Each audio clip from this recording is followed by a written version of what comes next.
तो तालीम है वो एक ऐसी चीज़ है कि जिससे मुआशरा तरक्की करता है। जब कोई तालीम हासिल करेगा मुआशरा आगे जाएगा, उसे पता चलेगा कि मैं इंसान हूँ, मुझे किस लिए पैदा किया गया। जब तालीम हासिल करेगा उसे पता चलेगा मैंने उठना कैसे है, बैठना कैसे है, बोलना कैसे है, चलना कैसे है, देखना कैसे है, खाना कैसे है, पीना कैसे है, सोना कैसे है, जागना कैसे है।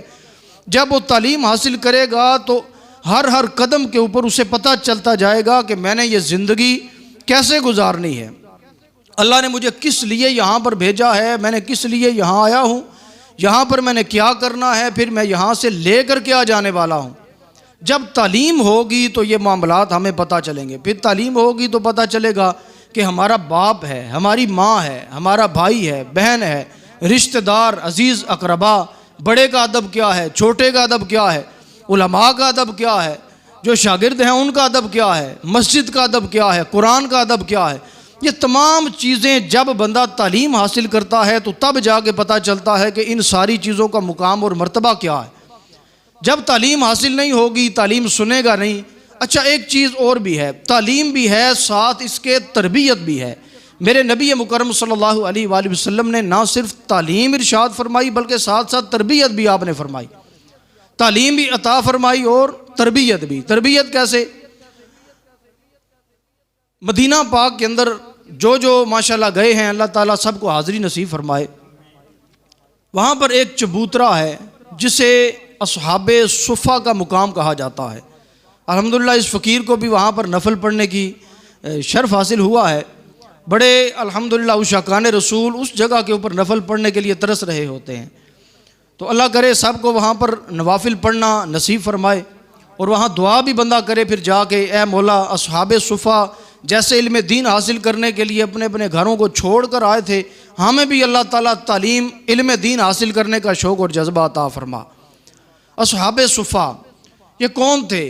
ये वो सहाबा किराम थे, इनकी तादाद तकरीबन 400, 500, 600 बताई जाती है। रिवायात के अंदर आया कि घटती बढ़ती रहती थी, कभी 300 हो गए, कभी 600 हो गए, कभी 400, कभी 500, कभी इसी तरह घटती बढ़ती रहती थी। ये कौन थे? ये मेरे नबी के सहाबा किराम थे। ये वो अहले ईमान थे जिन्होंने अपना घर बार छोड़ दिया था सिर्फ़ और सिर्फ हुजूर सल्लल्लाहु अलैहि वसल्लम की सोहबत पाक में बैठकर इल्म दीन हासिल करने के लिए। इनको अल्लाह ताला ने यह रुतबा दिया था। वहाँ पर बैठे इन्हीं के अंदर हज़रत सैयदुना अबू हुरैरा रज़ियल्लाहु ताला अन्हु भी थे, जिनकी निस्बत से, जिनकी बरकत से अल्लाह ताला के रसूल की अहादीस अल्हम्दुलिल्लाह तमाम उम्मत मुसलमान तक आज तक बरकतें लुटा रही हैं। तो उन्होंने अपना घर छोड़ा, बार छोड़ा, उन्होंने अपने कारोबार छोड़े, काम छोड़े, सब कुछ छोड़कर उन लोगों ने अपने आप को वक्फ कर दिया अल्लाह ताला की राह के अंदर। अब अल्लाह तबारक व तआला की राह के अंदर जो बंदा खुदा आ जाए, मेरे आका करीम उसके बारे में क्या फरमाते हैं? फरमाया अल्लाह ताला उस बंदा खुदा से भलाई का इरादा फरमा लेता है। जिससे भी भलाई का इरादा फरमा लेता है उस बंदे को अल्लाह ताला इल्म दीन हासिल करने के ऊपर लगा देता है।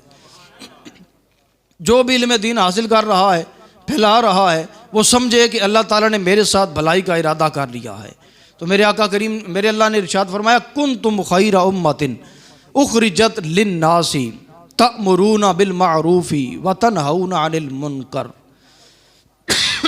मेरा अल्लाह कुरान के अंदर फरमाता है, तुम सारी उम्मतों से बेहतरीन उम्मत हो। किस लिए बेहतरीन हो? इसलिए कि तुम बुराई से मना करने वाले हो, अच्छाई का हुक्म देने वाले हो। बुराई से बंदा तब मना करेगा जब बंदे को अपना पता होगा कि बुराई होती क्या है, भलाई होती क्या है। जब तालीम हासिल करेगा फिर पता चलेगा बुराई क्या है, भलाई क्या है, नेकी क्या है, बदी क्या है। तो ये सहाबा किराम की सुन्नत अदा करना, अल्लाह ताला हम सब को ये सआदत नसीब फरमाए, हम इल्म दीन हासिल करने का जज्बा रखें। हमारे यहाँ जज्बा नहीं रहा, हमारे यहाँ सिर्फ़ और सिर्फ एक दुनियावी तालीम रह गई। बस 16-16 साल तक पढ़कर हमने ऐसे नौजवान देखे जिन्हें अपने जिस्म को पाक करने का तरीका भी नहीं पता, उन्हें नमाज पढ़ने के फ़राइज़ का नहीं पता, उन्हें नमाज की शराइत का पता नहीं, उन्हें गुस्ल के फ़राइज़ का पता नहीं। 16-16 जमातें पढ़ चुके, PhD कर चुके और पता नहीं क्या क्या पढ़ चुके, लेकिन अफसोस की बात कि उन्हें अपने कुरान का अदब नहीं आता, कुरान सही मानों के अंदर पढ़ना नहीं आता। मतलब क्या है?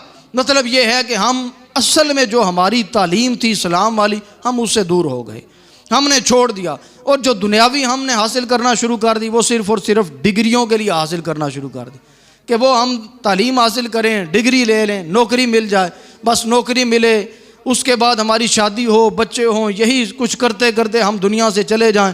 ना हम दुनिया के अंदर आए, दुनिया का मकसद समझा आने का, ना हमने अल्लाह ताला को पहचाना, ना हमने अल्लाह के रसूल को पहचाना, ना हमने और इस तरह के दीनी मामलात के अंदर कोई दखल अंदाजी की, ना उसके अंदर हमने जनाब कोई तालीम हासिल की। बस इसी तरह जहालत के अंदर आए थे, जैसे आए थे वैसे ही कोरे कागज़ की तरह चले गए। नहीं मेरे इस्लामी भाई, ऐसे नहीं, बल्कि अल्लाह ताला ने हमें किसी मकसद के लिए यहाँ पर भेजा है। मकसद क्या है? मेरा अल्लाह फरमाता है कि हमने बेशक इंसानों और जिन्नों को अपनी इबादत के लिए पैदा फरमाया है। ये जो इल्म दीन हासिल करना है, यह भी अल्लाह तबारक व तआला की इबादत है। तिरमिज़ी शरीफ की हदीस पाक फरमाया, अल उलमाउ वरासतुल अंबिया, ये जो उलमा हैं ये नबियों की विरासत के वारिस हुआ करते हैं। तो हमने कभी उलमाए किराम की बारगाह में बैठकर कभी सोचा है, कभी दीन सीखा है? हर बंदा अपने आप को समझे, सोचे, क्या हमने कभी बैठे हैं, कभी कोई मसाइल पूछे हैं? बल्कि पिछले दिनों एक भाई जो अक्सर मसला पूछते रहते हैं, उन्होंने मैसेज किया। वो कहते हैं कारी साहब आपसे मसले को नहीं पूछता कोई बंदा, ना कभी कोई मैसेज किया ना फ़ोन किया। मैंने कहा जनाब उनकी मर्ज़ी है, मैं पूछ लिया करूं। मैंने कहा जनाब आप ज़रूर पूछा करें, सिर्फ आप नहीं पूछते तो हदीस नेमत के लिए अर्ज़ कर रहा हूं, बड़ी दूर दूर तक, जहां तक अल्हम्दुलिल्लाह बयानात शेयर हुए इस फ़कीर के, वहाँ से नंबर लेकर कई लोग अल्हम्दुलिल्लाह मसाइल पूछते हैं। ये मेरी बड़ाई नहीं, मैं तालिब इल्म हूँ। तालिब इल्म से जो मेरे पास इल्म होगा वो तो मुझे सिखाना ज़रूरी है, वो तो मैं सिखाऊँगा, वो मैं बताऊँगा। लेकिन अब सीखने वाला हो तो कोई ना, फिर हम सिखाएँ। सिखाने वाले तो बैठे हैं मजालिस के अंदर, आप बैठें। मैं कई मजालिस के अंदर बैठा, बड़े बड़े अमीर आदमी, बड़े बड़े जनाब किसी ना किसी ओहदे पर फायज़ लोग, जब वो बैठे तकरार हुई मसाइल के ऊपर या इस दीन के मामले के ऊपर, उनके मुंह से एक लफ्ज़ मैंने सुना, वो कहते हैं जनाब हमारे उलमा बताते ही नहीं, हमारे मौलवी दसदे ही नहीं। मैंने फिर उनसे सवाल किया आप किस मौलवी के पास जाकर बैठे हैं जो उसने आपको नहीं बताया? फिर एक दफ़ा ऐसे हुआ कि एक बंदा मुझे कहने लगा, काफ़ी उम्र वाले थे, वो कहने लगे जनाब मौलवी दसदा ही नहीं। मैं कहा जनाब तुसी ये मैनू दसो कि तुसां दे महल्ले च जेड़ी मस्जिद है उहदे विच जुम्मा कितने बजे होता है? उन्होंने आख्या जनाब 1:30 बजे। मैंने कहा जनाब आप कितने बजे जाते हैं? 25 मिनट के ऊपर। मैंने कहा जनाब बयान शुरू कितने बजे होता है? वो कहने लगे ये मुझे नहीं पता, शायद 1:45 बजे शुरू होता होगा। मैंने कहा जनाब हुजूर आप मुझे सिर्फ इतना बता दीजिए, 1:45 से लेकर 1:25 तक जो आलिम दीन बताते रहे, अगर आप सुन लेते तो खुदा की कसम आप कभी भी ना ये ना कहते कि उलमा बताते नहीं। मैंने कहा जो जो सुनते हैं जाके उनसे कभी पूछिएगा जनाब उलमा क्या बताते हैं। उलमा तो यार बताने के लिए बैठे हैं। जैसे सहाबे सुफ़ा हुजूर की बरगाह के अंदर बैठ गए, हाजिर हो गए, हुजूर सिखा रहे हैं। अब उलमा को ये विरासत मिली है, उलमा ने सिखाना है, चाहे वो फ़ी सबीलिल्लाह सिखाएं। मेरे साथ एक दोस्त था जिसने डॉक्टरी का कोर्स किया, आज वो तकरीबन 6 साल का कोर्स करके उसके बाद वो अल शिफा इंटरनेशनल के अंदर जाकर उसने ड्यूटी ज्वाइन की। 70,000 से तकरीबन कमो बेश उसकी तनख्वाह शुरू हुई। आजकल वो तकरीबन हॉलैंड के अंदर बैठा हुआ है इसी हवाले से। आप खुद बताइए क्या मैं नहीं कर सकता डॉक्टरी का कोर्स? मैंने 8 साल लगाए हैं, उसने 6 साल लगाए हैं। वो बढ़ा के उलमाए किराम में से जो 8 साल लगाने वाला है वो बड़ा हुआ। यकीनन बड़ा वही है जो हुजूर का इल्म हासिल कर रहा है, अल्लाह ताला के कुरान का इल्म हासिल कर रहा है और आगे बता रहा है, समझा रहा है। अब वो डॉक्टर साहब क्या करेंगे? उन्होंने क्लिनिक भी खोलना है, साथ उन्होंने गवर्नमेंट का उधर जॉब भी करनी है, उधर से भी हज़ारों रुपए लेंगे, इधर से जो जनाब मोहतरम अपना क्लिनिक होगा 1000 रुपये कम से कम फ़ीस होगी उनकी। तो इस तरह चलता जाएगा निज़ाम, उनके बच्चे भी खुशहाल, घर भी खुशहाल। लेकिन एक तरफ आलिम दीन है, वो ये नहीं सोचता कि मुझे जनाब लाखों मिलें, डॉलर मिलें, बैरून मुल्क चला जाऊं। वो सिर्फ़ और सिर्फ हुजूर का वारिस बंदा बनना चाहता है, नबियों का वारिस बनना चाहता है। वो क्या करता है? वो सिर्फ़ और सिर्फ हर शय छोड़कर अल्लाह ताला के इल्म दीन को सीखना शुरू कर देता है, कुरान का इल्म सीखना शुरू कर देता है, दीन का इल्म हासिल करना शुरू करता है कि सिर्फ़ और सिर्फ इसलिए कि इस दीन के इल्म को सीखूं, इसको समझूं, लोगों को बताऊं, लोगों को बताऊंगा जब तो फिर मेरा अल्लाह भी मुझसे राज़ी हो जाएगा, मेरा रसूल भी मुझसे राज़ी हो जाएगा। प्यार से कहिए ज़रा सुभान अल्लाह। आज तो माशाल्लाह धूप निकल आई है जनाब, आज तो इतनी ठंड भी कोई नहीं रही कि आप ठंडी ठंडी सुभान अल्लाह कह रहे हैं। प्यार से कहिए ज़रा सुभान अल्लाह। अल्लाह ताला आपको मदीने ले जाए। वो मेरे प्यारे इस्लामी भाइयों, देखिए मेरे मुस्तफ़ा करीम की बारगाह के अंदर बैठने वाले असहाबे सुफ़ा, ये सिर्फ आज के उलमा का काम नहीं मदारस के अंदर पढ़ना। असहाबे सुफ़ा, कोई कहाँ से आया है, कोई कहाँ से आया है। गुर्बत का आलम उनका ये है कि उनके जिस्म के ऊपर 70 ढांपने के लिए पूरे पूरे कपड़े भी नहीं होते थे। और उनकी खिदमत मेरे मुस्तफ़ा करीम कैसे फरमाया करते। मेरे आका करीम सल्लल्लाहु अलैहि वसल्लम एक मरतबा सैयदा तय्यबा ताहिरा हज़रत सैयदा फ़ातिमा ज़हरा सलामुल्लाहि अलैहा के घर के अंदर जब तशरीफ़ ले गए, देखा एक तस्वीरों वाला पर्दा लगा है। जब अंदर देखा तो हज़रत सैयदा पाक के हाथों के अंदर 2 चांदी के कंगन थे। आप वहीं से वापस तशरीफ़ ले आए। जब आप वापस तशरीफ़ लाए घर में, हज़रत सैयदा पाक रोना शुरू कर दिया कि हुजूर मेरे घर में तशरीफ़ लाए, मुलाकात नहीं फरमाई। अब क्या हुआ, ग़ुलाम आए, सैयदा पाक से पूछा आप क्यों रो रही हैं। फरमाया मेरे बाबा आए थे, मुलाकात नहीं फरमाई, वापस चले गए। हुजूर की बारगाह में ग़ुलाम हाजिर हुआ, या रसूलल्लाह सैयदा पाक रो रही हैं। फरमाया उसकी वजह यह है कि उसने तस्वीर वाला पर्दा लगाया हुआ था, दूसरा उसने अपने हाथों के अंदर चांदी के कंगन पहने हुए थे। हालांकि ये दुनिया हमारे लिए नहीं है, बल्कि हमने जो ऐलान कर दिया है कि हमने सैयदा फ़ातिमा ज़हरा को जन्नती औरतों का सरदार बना दिया हुआ है, तो फिर उसे यहाँ पर आकर कंगन पहनने की कौन सी ज़रूरत है। जब ये फरमाया तो अब सैयदा पाक की बारगाह के अंदर ग़ुलाम ने सारी अर्ज़ की। जैसे ही हज़रत सैयदा पाक ने बात सुनी, आपने वो चांदी के कंगन उतार कर उस ग़ुलाम को दिए कि हुजूर की बारगाह में दे दें और अर्ज़ करें कि जैसे आप चाहें इसको खर्च फरमा सकते हैं। हुजूर के पास वो कंगन पहुँचे, हुजूर ने वो कंगन लिए, कंगन लेकर तिरमिज़ी शरीफ की हदीस पाक है, बेचे, जो भी कीमत मिली उस कीमत को मेरे मुस्तफ़ा करीम ने अपने जो दीन के स्टूडेंट तालिब इल्म असहाबे सुफ़ा थे उनके ऊपर सारे के सारे पैसे खर्च फरमा दिए। इस बात से यह भी पता चला। आगे चलिए, हज़रत अबू बकर सिद्दीक़ रज़ी अल्लाह तआला अन्हु, यानी कि आज ये भी एतराज़ होता है, इस एतराज़ का जवाब दे रहा हूँ।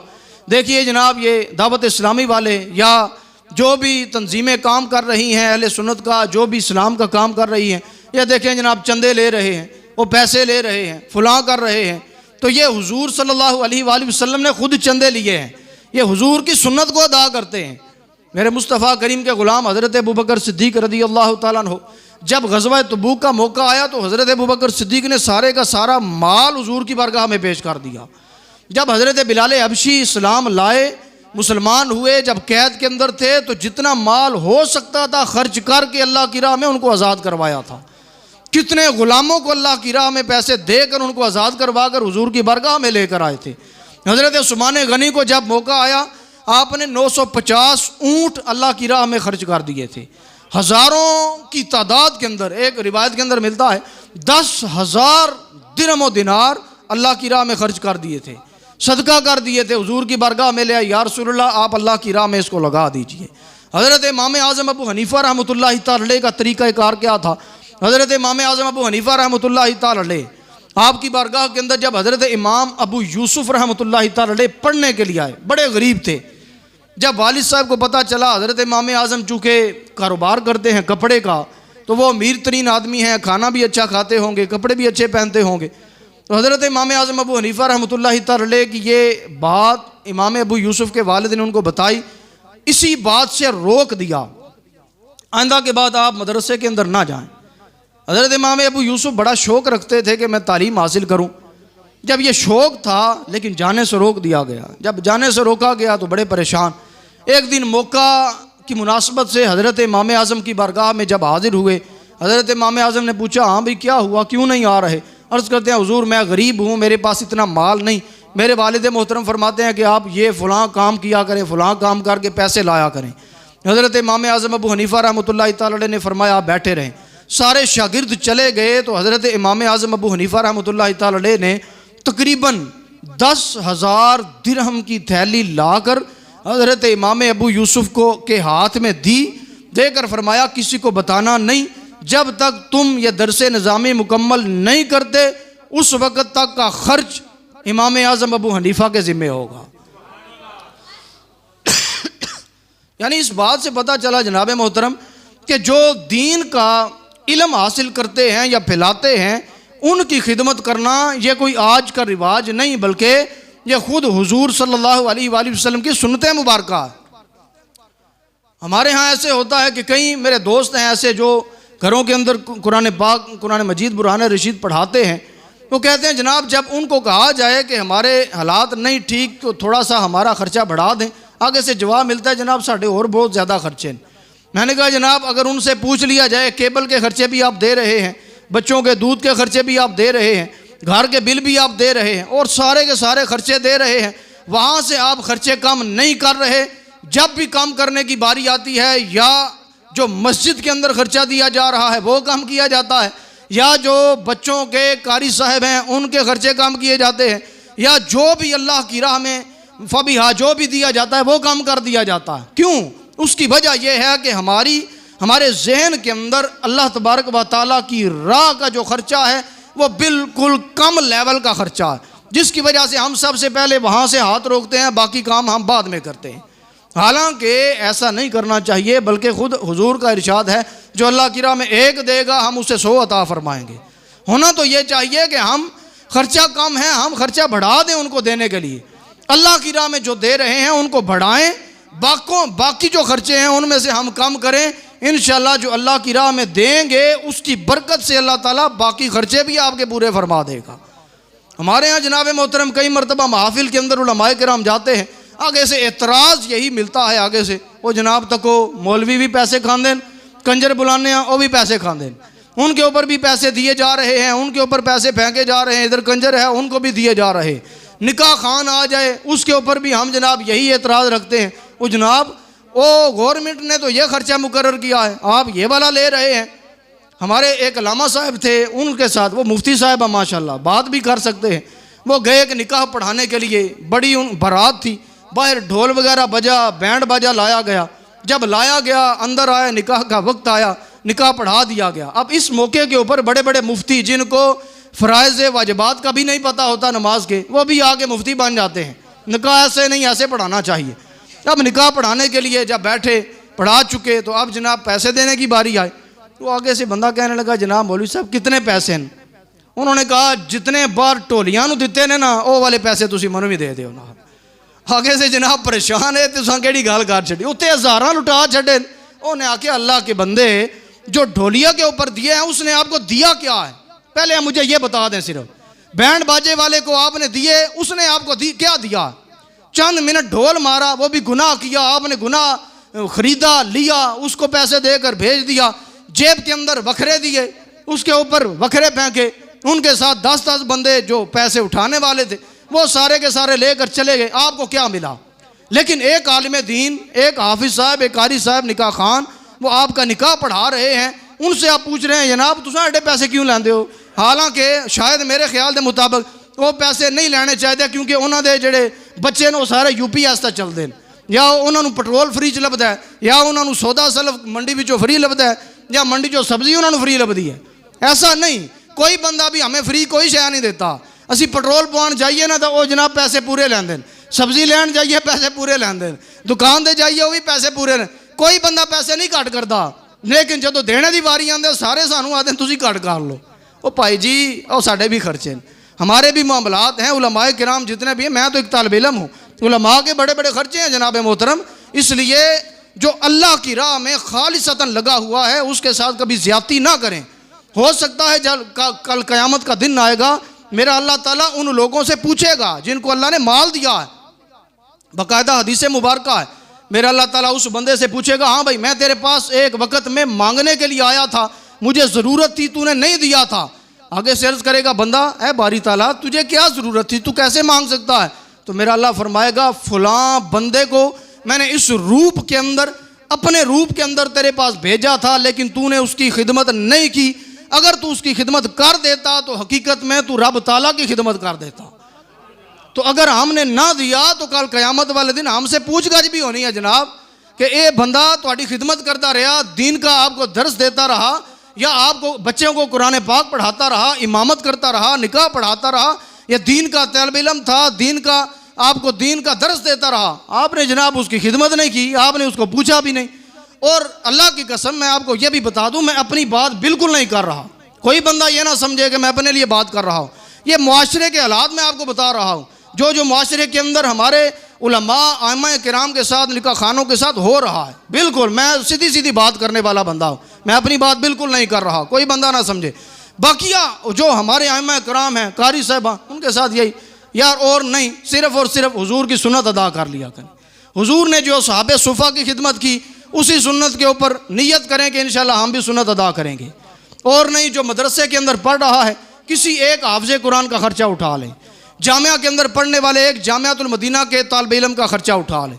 अगर वो किताबें नहीं ले सकता, उसको किताबें लेकर दे दें। कपड़े नहीं ले सकता, कपड़े लेकर दे दें।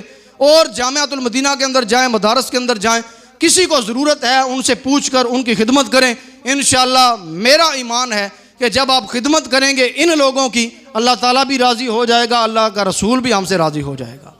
अल्लाह ताला हम सब को अमल की तौफीक अता फ़रमाए, हमें अपने दीन के साथ मुखलिसी अता फ़रमाए। आमीन बिजाह